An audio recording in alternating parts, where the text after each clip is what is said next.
but where sometimes we can't fully reduce the pain for patients, in which case we help them live with their pain and cope better with it. It consists of a team of healthcare professionals, all dedicated to helping people manage their chronic pain condition.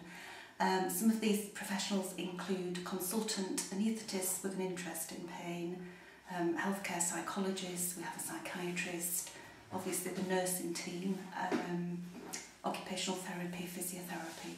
But we do try and treat everyone as an individual, so when we're assessing patients' needs, we look at what they specifically need and try and build a treatment plan around that. And that might involve either treatments, for example, from the medical staff, or it may involve more of a management approach, helping people to learn to live with the pain and manage it. And we may use different strategies for that. One of the hardest things for people who are in pain is that it is invisible, and so that can lead to quite a lot of difficulties in a journey through the health service. It can lead to sometimes quite a frustrating experience, and I think as a team we're able to answer some of the questions that people have really struggled to resolve in other departments with other medical and health professionals. Patients will often say, even though I still have my pain, I don't feel as frustrated or as dominated by the pain as I have done previously. I've got room in my life for other things that are also important to me. People we see tend to be struggling with a number of aspects of living with pain. We know it doesn't just affect you physically, it has a massive impact on how people experience that emotionally as well, relationships, just living life.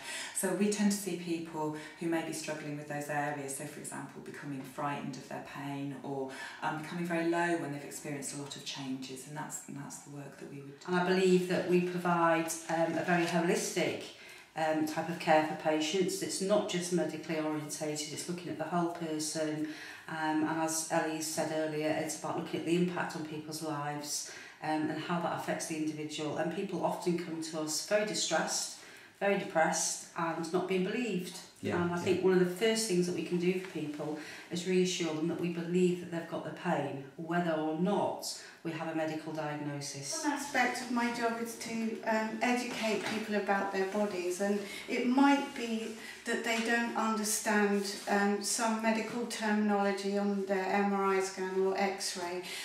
For example, they might be worried about statements such as crumbling disc, or they might worry that because their spine is fused, that means that they shouldn't move it.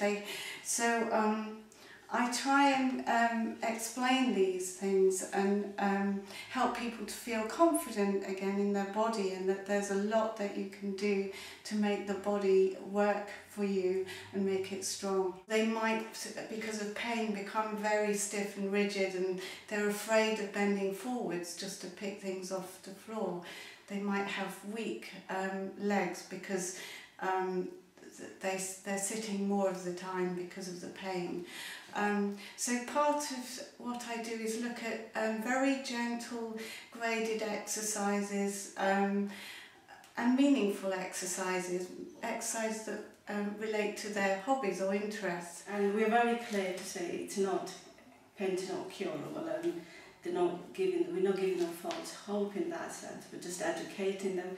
And also part of me, because when I'm covering it, I've got the pain management head on, so I think you can continuously educate patients to self-manage later date as well. I very much enjoy helping folk, and so the pain clinic gives me an opportunity to do that, and it gives me an opportunity to use training and experience to do that. And I also very much enjoy working with the team here at Sheffield Teaching Hospital's Pain Clinic. They're a high committed group of individuals drawn from many different disciplines or streams of healthcare, and I feel that together we can do a much better job than any one of us could do as individuals.